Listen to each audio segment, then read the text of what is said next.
Halo teman-teman semua, selamat hari Minggu. Kembali kita di sini untuk bersama-sama beribadah bersama. Setelah seminggu ini mungkin teman-teman udah banyak yang kuliah, masuk kerja, atau juga banyak yang mulai sekolah ya, tahun ajaran baru. Saat ini marilah kita tinggalkan dulu kesibukan kita, sekarang kita bersama-sama di tempat ini untuk kita bersama-sama memuji Tuhan dan mendengarkan firman Tuhan. Untuk membuka ibadah kita pada hari ini, mari kita menyatukan hati kita sambil menyanyikan "Satukanlah Hati Kami".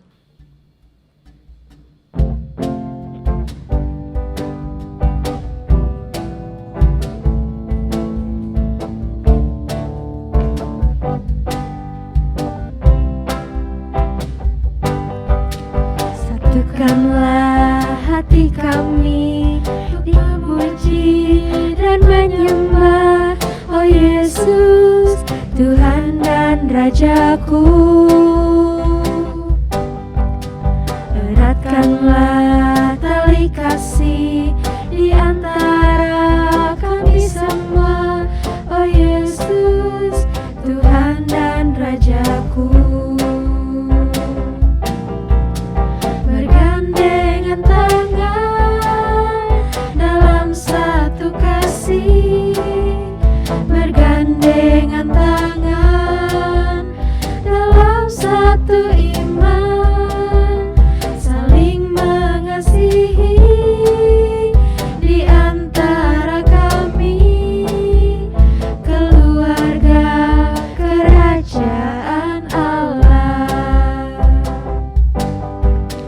Satukanlah hati kami untuk memuji dan menyembah, oh Yesus, Tuhan dan Rajaku. Eratkanlah tali kasih di antara kami semua, oh Yesus, Tuhan dan Rajaku. Bergandengan tangan dalam satu kasih, bergandengan tangan dalam satu iman, saling mengasihi di antara kami, keluarga kerajaan Allah. Rekan-rekan muda, ibadah pada hari ini berlangsung di dalam nama Allah Bapa, Anak, dan Roh Kudus. Kasih karunia dan damai sejahtera dari Allah Bapa, Anak, dan Roh Kudus menyertai saudara sekalian. Dan menyertai saudara juga. Ya teman-teman, dipersilakan untuk duduk. Jadi pada minggu hari ini dalam kebaktian kita akan mendengarkan firman dan membahas mengenai tema keluarga yang hidup dalam pemulihan.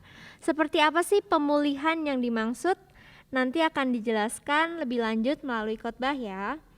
Sekarang kita masuk dalam doa pengakuan dosa. Saya ajak teman-teman untuk berdoa secara pribadi kepada Tuhan, berbicara kepada Tuhan dengan hati teman-teman semuanya untuk mengakui dan meminta ampun pada Tuhan, dan akan saya tutup dalam doa bersama.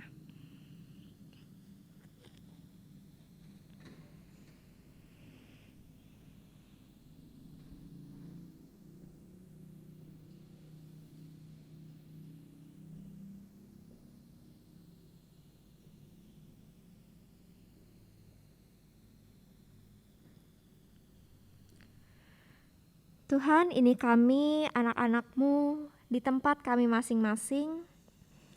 Kami yakin dan percaya bahwa Engkau selalu mendengarkan doa setiap kami di rumah kami masing-masing juga.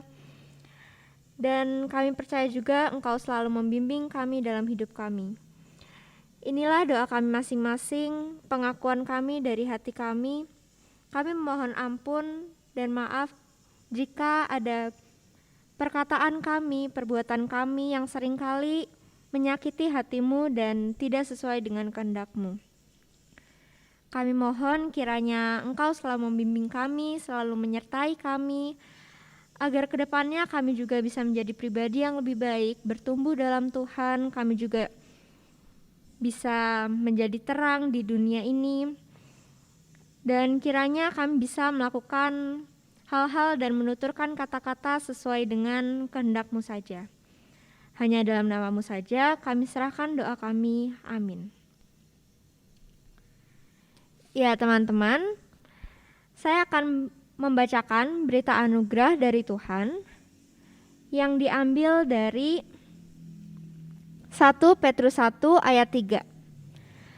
Terpujilah Allah dan Bapa Tuhan kita Yesus Kristus, yang karena rahmat-Nya yang besar telah melahirkan kita kembali oleh kebangkitan Yesus Kristus dari antara orang mati, karena suatu hidup yang penuh pengharapan. Demikianlah berita anugerah dari Tuhan. Iya teman-teman, sebentar lagi kita akan masuk dalam pemberitaan firman Tuhan. Saya ajak teman-teman sekalian bersama kami juga di sini untuk lebih menyiapkan hati kita, untuk bersama-sama mari kita mendengarkan firman-Nya, menghayati firman-Nya. Dan kita meyakini bahwa Tuhan juga yang tidak pernah meninggalkan kita, apalagi membiarkan kita untuk jatuh tanpa pertolongannya. Mari kita bersama-sama menghayati lagu Tak Pernah Sendiri.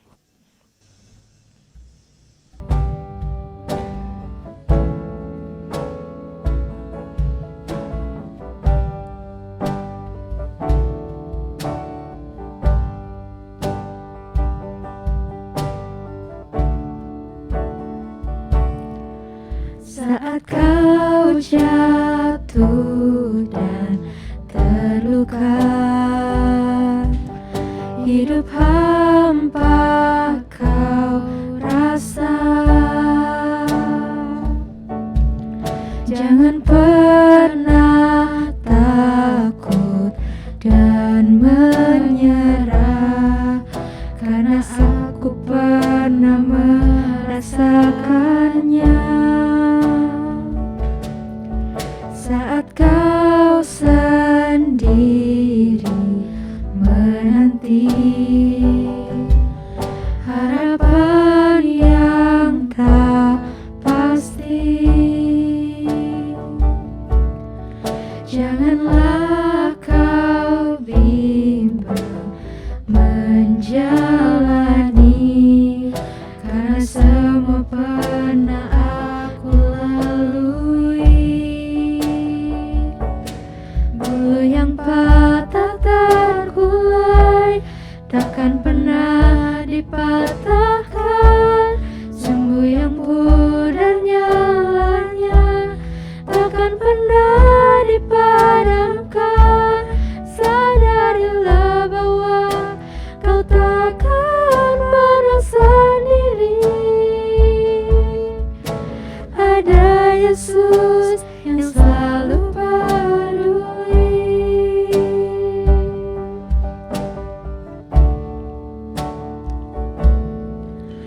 Saat kau jatuh dan terluka, hidup hampa kau rasa,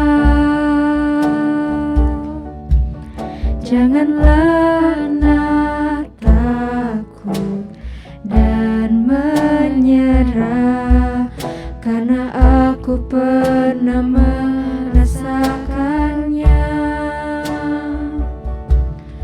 Saat kau sendiri menanti harapan yang tak pasti, janganlah kau bimbang menjalani, karena semua pernah aku lalui. Bulu yang patah terkulai takkan pernah dipatahkan, sumbu yang pudar nyalanya takkan pernah dipadamkan. Sadarilah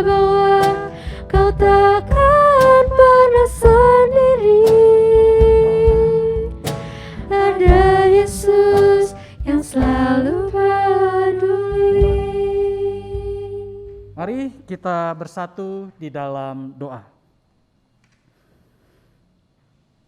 Tuhan Yesus Kristus, Juru Selamat kami yang hidup, kami bersyukur untuk kebaikan Tuhan yang kembali mengumpulkan kami dalam kebaktian remaja dan pemuda di hari Minggu ini.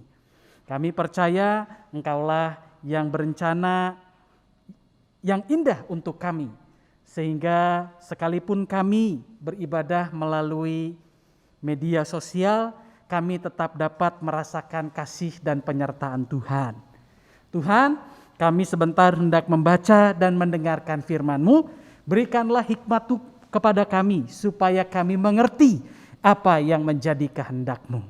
Inilah kami anak-anak-Mu, kami siap menyambut kebenaran firman-Mu. Di dalam nama Tuhan Yesus Kristus, Juru Selamat kami yang hidup, kami berdoa. Amin. Mari kita membuka Alkitab kita bersama-sama dari Markus 10 ayat 17 sampai 31.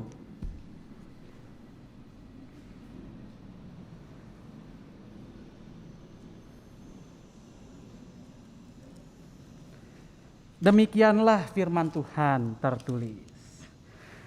Pada waktu Yesus berangkat untuk meneruskan perjalanannya, datanglah seorang berlari-lari mendapatkan dia dan sambil bertelut di hadapannya, ia bertanya, "Guru yang baik, apa yang harus kuperbuat untuk memperoleh hidup yang kekal?"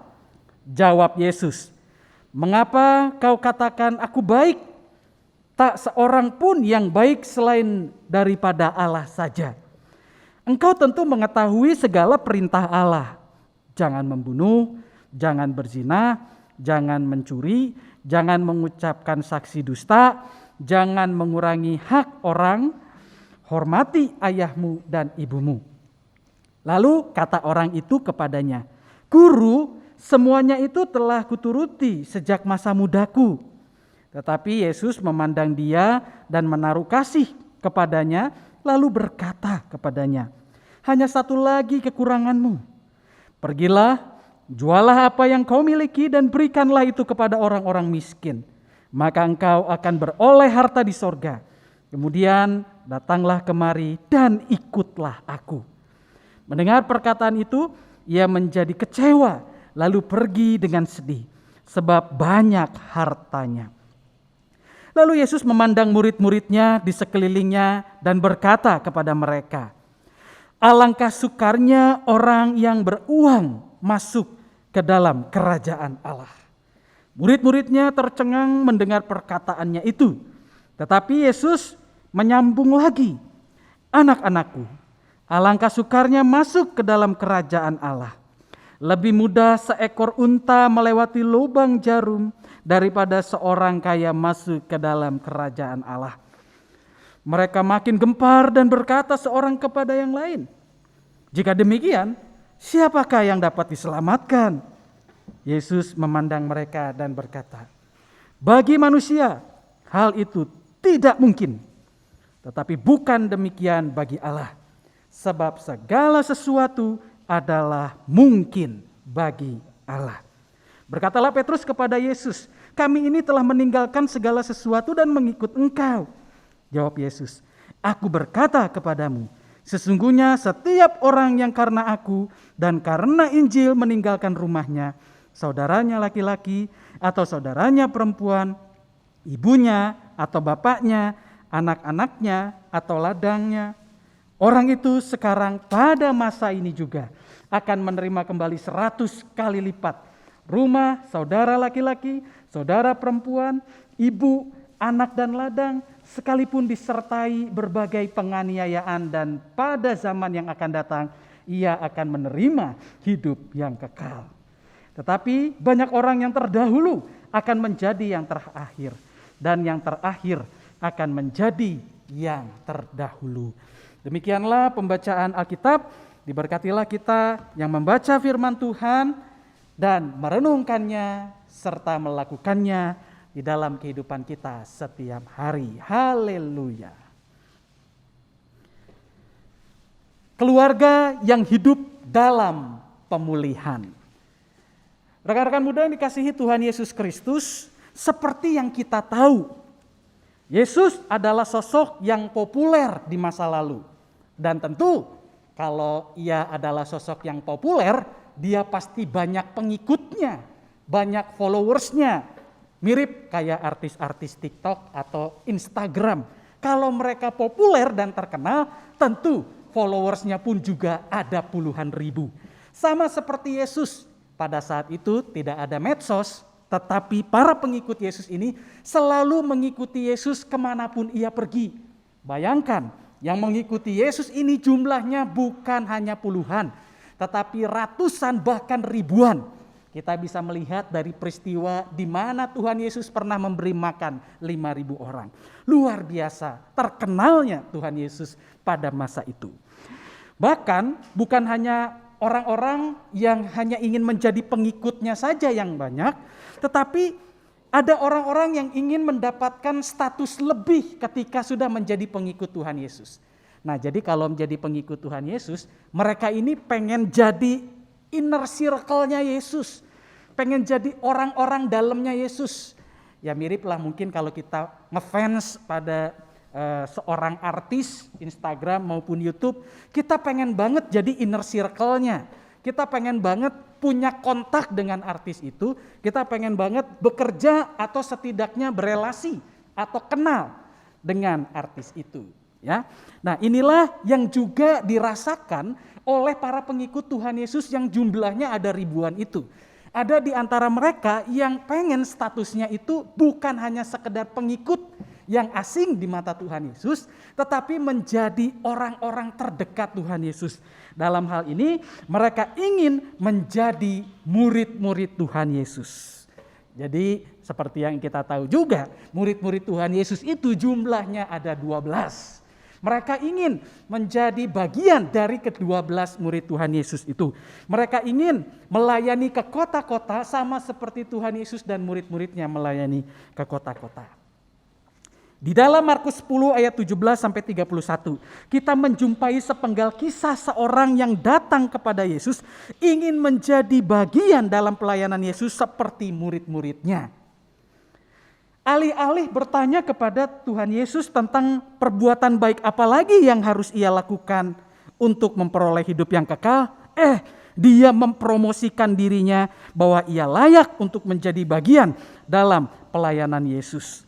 Ia telah menjalankan hukum Taurat sejak masa mudanya. Seperti jangan membunuh, jangan berzina, jangan mencuri, jangan mengucapkan saksi dusta, jangan mengurangi hak orang, dan menghormati orang tua, ayah dan ibunya. Semuanya ini sudah dilakukan oleh orang ini. Dengan kata lain, dia mau mengatakan bahwa aku ini adalah kandidat yang layak. Karena semua yang baik dari hukum Taurat sudah kulakukan. Ada lagi guru yang baik dari yang sudah pernah kulakukan? Nah, dengan mengatakan itu sebetulnya ia sedang mempromosikan dirinya kepada Yesus. Akulah orang yang cocok menjadi inner circle-mu, menjadi orang terdekatmu, menjadi murid-muridmu. Jadikanlah aku bagian dalam pelayananmu. Nah, dari jawaban orang ini Yesus menangkap niat hati orang itu, yaitu ia ingin menjadi pengikut Tuhan Yesus. Ia ingin melayani bersama Tuhan Yesus seperti murid-murid Tuhan Yesus. Mereka pergi dari satu kota ke kota lain untuk menghadirkan kasih Allah. Tuhan Yesus berkhotbah, menyembuhkan orang sakit, menolong orang miskin, mengusir roh jahat. Orang ini ingin seperti murid-murid Tuhan Yesus itu. Pergi melayani ke kota-kota. Tuhan Yesus kemudian berkata kepada orang ini, hanya satu lagi kekuranganmu.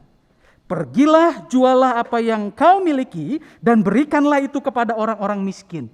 Maka engkau akan beroleh harta di sorga. Kemudian datanglah kemari dan ikutlah aku. Nah, ikutlah aku di sini berbicara tentang discipleship atau pemuritan. Ayo, jadilah muridku. Ya, nah di sini adalah hal yang sangat penting untuk kita lihat bahwa sebetulnya Tuhan Yesus itu sudah memberikan penawaran. Tetapi penawaran ini harus dibayar dengan harga yang mahal. Di mana harga yang mahal ini adalah ia mesti rela menjual harta bendanya atau kekayaannya lalu diberikan kepada orang-orang miskin.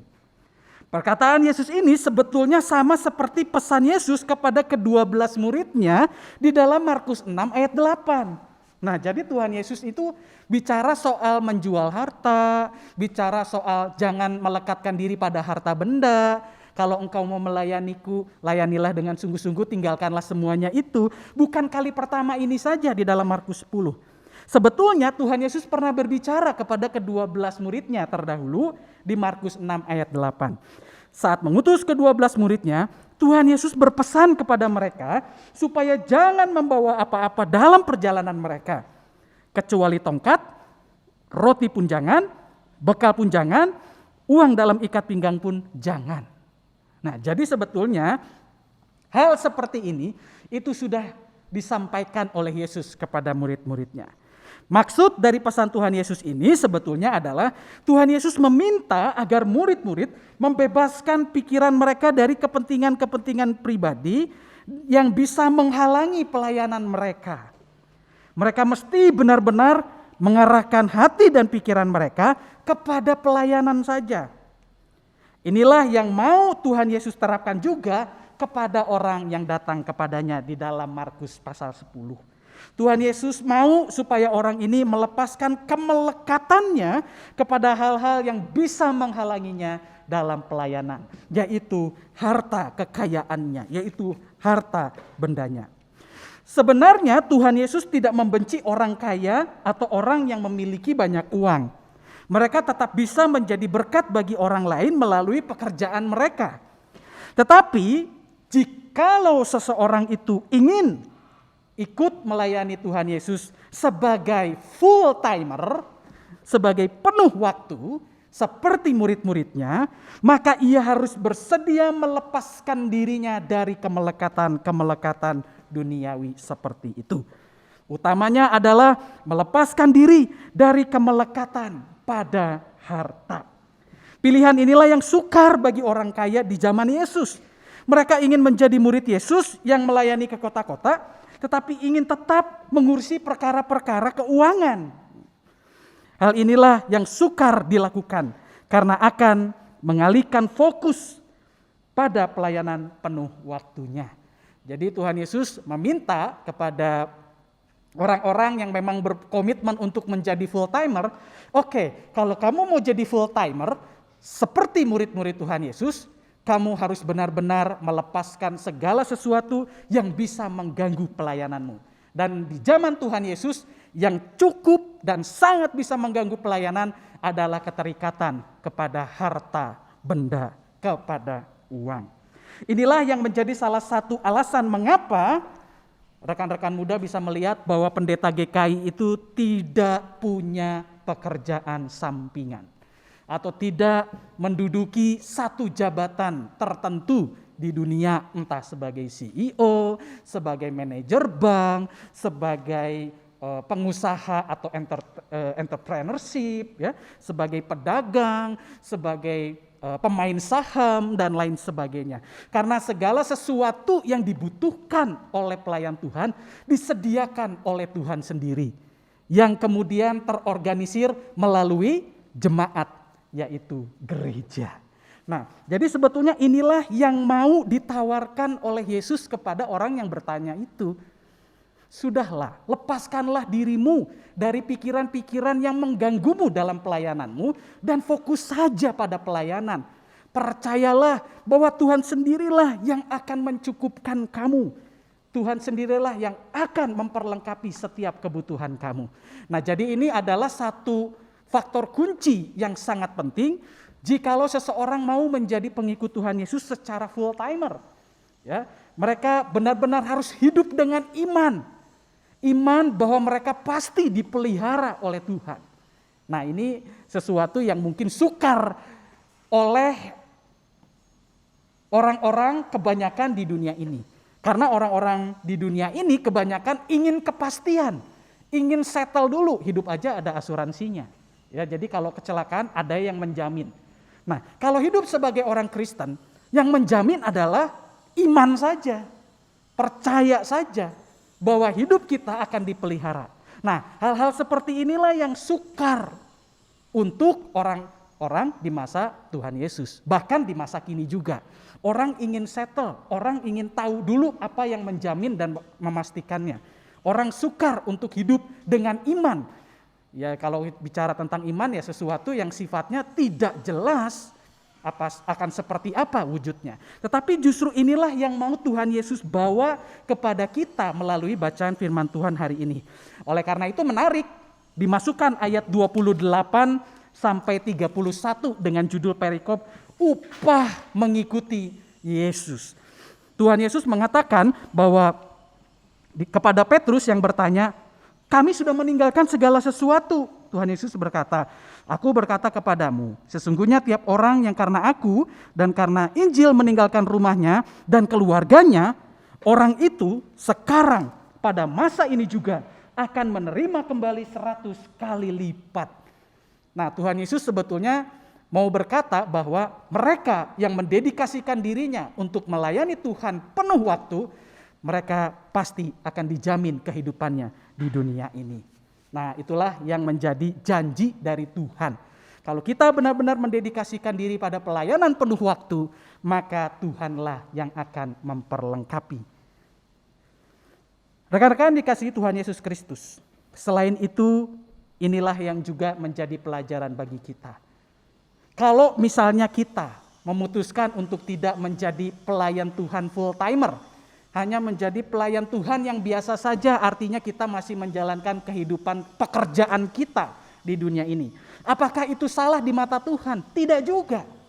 Sebenarnya Tuhan Yesus tidak memaksakan orang yang kaya ini untuk ikut melayani bersama-sama dia secara full timer.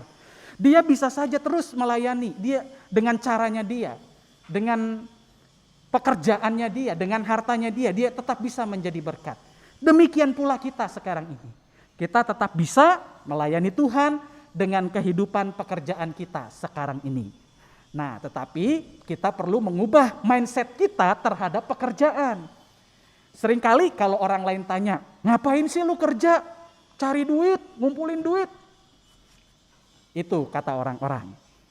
Kalau orang Kristen ditanya, ngapain lu kerja?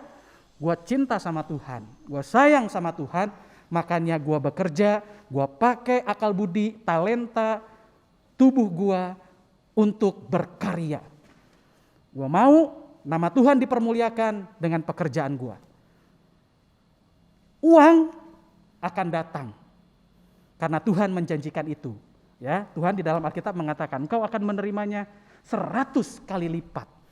Artinya kalau kita bekerja, apapun yang menjadi pekerjaan kita, jangan mikirin duitnya. Duitnya berapa, gaji gua berapa. Bekerjalah dengan tulus karena kita cinta Tuhan. Ya, dan dari situ Tuhan akan mencukupkan kebutuhan kita. Tuhan akan melengkapi apa yang menjadi keperluan kita. Saudara yang dikasihi Tuhan Yesus Kristus, inilah yang perlu menjadi gaya hidup modern kita, anak-anak muda.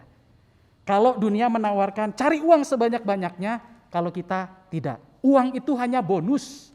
Uang itu hanya tambahan yang Tuhan kasih ke kita. Justru fokus kita adalah bekerja karena kita mengasihi Tuhan. Percayalah, kalau orientasi kita atau arah hati dan pikiran kita adalah cinta Tuhan, segala sesuatu yang kita perlukan akan Tuhan perlengkapi. Nah, inilah gaya hidup orang beriman, anak-anak Tuhan. Ya. Rekan-rekan yang dikasihi Tuhan Yesus Kristus, kalau kita lihat tema bacaan kita pada hari ini, temanya adalah keluarga yang hidup dalam pemulihan.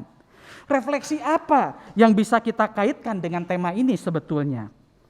Nah, rekan-rekan muda, saat kita diciptakan oleh Allah, hati dan pikiran kita itu sejalan dengan Allah. Hati dan pikiran kita itu terarah dan tertuju kepada Allah. Tetapi kemudian karena manusia jatuh dalam dosa, mulai orientasinya itu berpindah-pindah. Dia tidak lagi terarah kepada Allah, tetapi kepada keinginan-keinginan dagingnya, termasuk kepada uang. Ingat, Allah tidak membenci uang. Uang adalah salah satu bentuk kreasi manusia untuk menopang kehidupan manusia itu sendiri. Yang Allah sayangkan adalah hati manusia yang terlalu terikat kepada benda, yang terlalu terikat kepada uang itu. Nah, jadi sebetulnya ketika Allah menciptakan manusia, arah hidupnya manusia itu adalah Allah. Tapi karena dosa, manusia kemudian berpindah-pindah orientasinya. Saya pengen berfokus kepada keluarga, saya ingin berfokus kepada uang, saya ingin berfokus kepada usaha, saya ingin berfokuslah kepada Tuhan. Lakukanlah segala sesuatunya itu karena kita cinta pada Tuhan. Kita mengasihi keluarga karena kita cinta Tuhan, bukan karena kita cinta keluarga kita saja. Ya, jadi arah fokusnya itu harus di situ. Gambaran besarnya itu ada di situ. Nah, gambaran inilah yang mesti kita coba pulihkan dari anak-anak muda. Ya, gambaran hidup bahwa kita tuh harusnya memfokuskan diri kita itu kepada Allah. Segala sesuatu yang kita kerjakan, fokusnya, arahnya haruslah kepada Allah, Sang Pencipta. Jadi mari kita bersama-sama memulihkan gambaran Allah dari manusia yang Ia ciptakan semulanya. Kalau sekarang hati dan pikiran kita berorientasi kepada hal-hal yang bukan Allah, maka kita harus memulihkan diri kita, memperbaiki diri kita. Kita harus kembali mengarahkan hati dan pikiran kita hanya kepada Allah saja. Percayalah, kalau kita mengarahkan hati dan pikiran kita kepada Allah, maka segala sesuatu yang diperlukan oleh kita akan Tuhan perlengkapi. Tuhan tidak akan membiarkan kita jatuh sampai tergeletak, karena kita adalah anak-anak-Nya. Biarlah firman Tuhan pada hari ini menguatkan kita dan meneguhkan kita. Amin.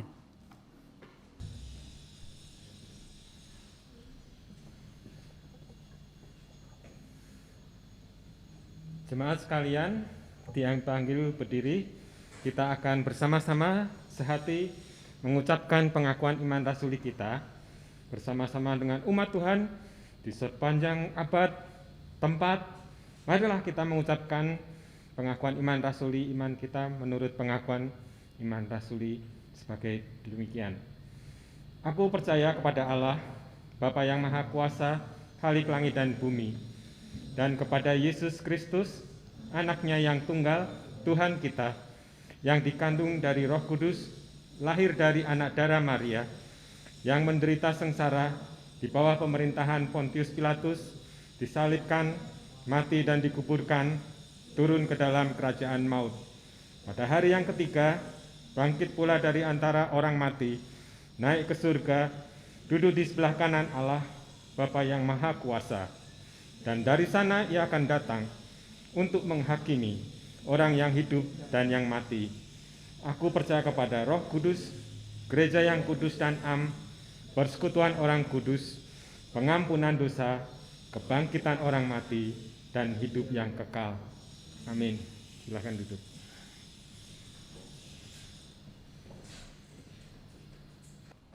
Rekan-rekan muda, mari kita bersatu di dalam doa syafaat. Tuhan Yesus Kristus, Juru Selamat kami yang hidup, kami bersyukur bahwa Engkau telah mengingatkan kami sekali lagi hari ini, agar kami mengarahkan hati dan pikiran kami hanya kepada Tuhan saja. Kami tahu Tuhan, bahwa Engkau memanggil kami untuk menjadi garam dan terang bagi masyarakat kami di dunia ini, melalui keberadaan kami. Dan jangan biarkan kami justru terikat kepada hal-hal duniawi, tetapi sebaliknya kami terikat dan terarah kepada Tuhan saja. Sehingga ketika kami melayani, ketika kami menjadi berkat di dunia ini, kami benar-benar membawa dampak yang positif bagi kehidupan di dunia ini. Tuhan Yesus Kristus, berkatilah kami agar di dalam karya-karya kami senantiasa mengandalkan Tuhan dan bukan mengandalkan kekuatan kami sendiri atau bahkan malah berorientasi kepada hal-hal duniawi. Kami percaya ketika kami mengarahkan hati dan pikiran kami kepada Tuhan, maka Tuhan akan mencukupkan segala kebutuhan kami, apa yang kami perlukan.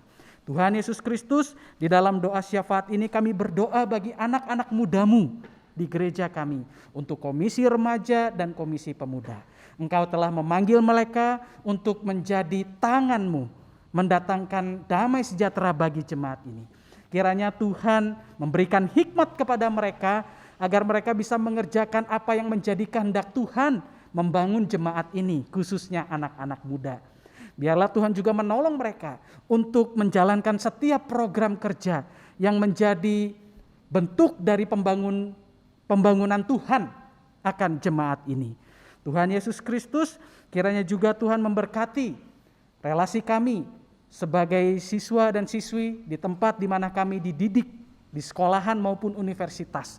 Biarlah kami dapat memperoleh pendidikan yang baik, sehingga melalui pendidikan itu kami dapat berkarya di tengah bangsa dan negara kami. Sehingga kami menjadi berkat juga bagi orang banyak. Berkatilah setiap tenaga pendidik yang Tuhan juga utus untuk membekali kami. Di tengah segala keterbatasan dan kekurangan mereka itu, biarlah mereka tetap mengajarkan kebaikan-kebaikan kepada kami, sehingga kami bisa mengetahui apa yang baik yang mesti kami jalani sebagai orang-orang percaya ini. Tuhan Yesus Kristus, kami juga berdoa bagi orang tua kami. Kami bersyukur dengan kehadiran mereka yang senantiasa memelihara kehidupan kami. Berikanlah mereka kesehatan, berkatilah setiap pekerjaan mereka. Jikalau pada hari ini relasi kami masih kurang baik dengan orang tua kami percaya Tuhan akan menolong kami, supaya kami belajar untuk membuka hati dan pikiran kami, baik kami sebagai anak maupun kami sebagai orang tua, sehingga kami dapat mengerti pikiran kami, keputusan kami, dan dapat membangun relasi yang baik dan hangat di tengah komunikasi yang terbangun itu. Tuhan Yesus Kristus, kami juga berdoa untuk bangsa dan negara kami. Berkatilah pemimpin-pemimpin kami Tuhan, supaya mereka bisa menjadi pemimpin yang bijaksana, menjunjung tinggi keadilan bagi seluruh masyarakat Indonesia, menjalankan hukum yang adil, yang benar, sesuai dan sebagaimana yang berlaku di negara kami. Kami masih berada di tengah pandemi Tuhan. Kami percaya sekalipun kami berada di tengah pandemi, Engkau melalui pemerintahan, melalui setiap masyarakat Indonesia, kami tetap bisa membangun dan memelihara kehidupan berbangsa dan bertanah air. Sehingga bangsa kami ini tetap bisa dapat bertahan melalui masa pandemi, melalui kerja kami, melalui karya kami, melalui pelayanan kami. Tuhan Yesus Kristus, kiranya Engkau juga menuntun sahabat-sahabat kami yang sedang mengalami sakit. Kami percaya Tuhan hadir di sana supaya sahabat-sahabat kami ini tetap mengandalkan Tuhan dalam proses pemulihan mereka. Kami percaya bahwa Engkau turut bekerja di dalam segala sesuatu mendatangkan kebaikan. Tuhan Yesus Kristus, terima kasih untuk berkat-Mu dan pemeliharaan-Mu di sepanjang kehidupan kami. Inilah doa yang kami panjatkan hanya di dalam nama Tuhan Yesus Kristus, Juru Selamat kami yang hidup. Amin. Ya teman-teman, saat ini marilah kita membawa ungkapan syukur kita melalui persembahan yang dapat teman-teman transfer melalui rekening GKI Taman Cibunut atau melalui QR Code yang sudah tertera pada layar teman-teman. Nats persembahan kita pada hari ini diambil dari 2 Korintus 9 ayat 7. Hendaklah masing-masing memberikan menurut kerelaan hatinya, jangan dengan sedih hati atau karena paksaan, sebab Allah mengasihi orang yang memberi dengan sukacita. Ya teman-teman, sekarang kita sudah sampai di penghujung kebaktian kita. Jadi melalui firman Tuhan yang tadi kita bersama-sama dengar, hal yang bisa saya dapatkan yaitu Tuhan itu sama sekali tidak menentang kita untuk melakukan hal-hal duniawi seperti mencari uang atau mengembangkan bakat kita. Justru Tuhan tuh ingin bahwa kita tidak memusatkan fokus kita pada hal-hal tersebut. Jadi ketika kita melakukan pekerjaan kita atau melakukan hal-hal lain, itu yang Tuhan inginkan adalah kita melakukannya itu karena kita cinta sama Tuhan, karena kita pengen menyalurkan berkat yang udah Tuhan kasih, karena kita pengen menyalurkan bakat yang udah Tuhan kasih juga ke kita. Jadi seperti kita dalam keluarga, kita menyayangi mereka, itu juga karena kita cinta pada Tuhan. Jadi pemulihan yang dimaksud itu, marilah kita memulihkan fokus kita kepada Tuhan dalam segala kegiatan atau aktivitas kita sehari-hari. Untuk menutup kebaktian kita, marilah kita bersama-sama menyanyikan lagu Pemulihan Keluarga.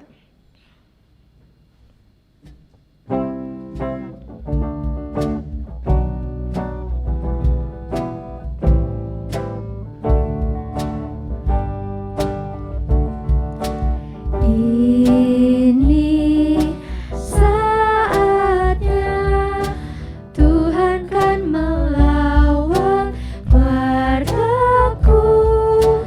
Ini waktunya pemulihan terjadi.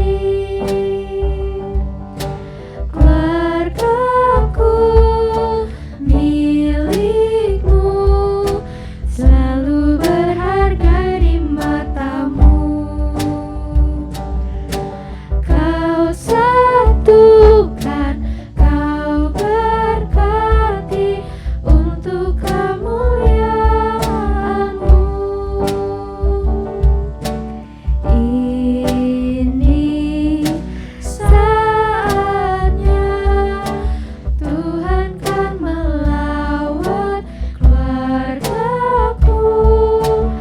Ini waktunya pemulihan terjadi. Keluargaku milikku, selalu berharga di matamu. Kau satukan, kau berkati untuk kemuliaan-Mu. Untuk kemuliaan-Mu.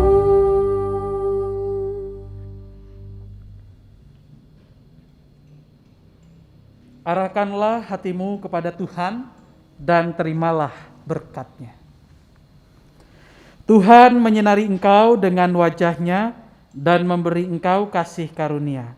Tuhan menghadapkan wajah-Nya kepadamu dan memberi engkau damai sejahtera.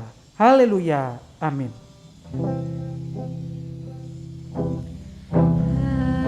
Haleluya, haleluya,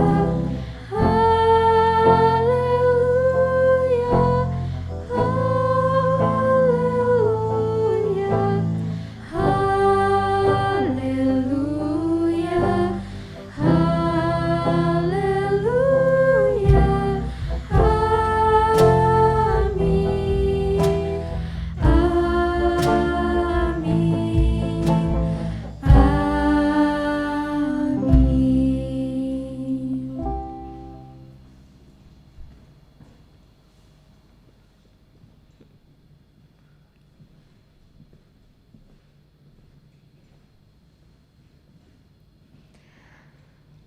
Oke teman-teman, kebaktian kita telah selesai. Kiranya setelah ini kita dapat memulihkan diri kita, memulihkan fokus kita kepada Tuhan untuk beraktivitas sehari-hari kita.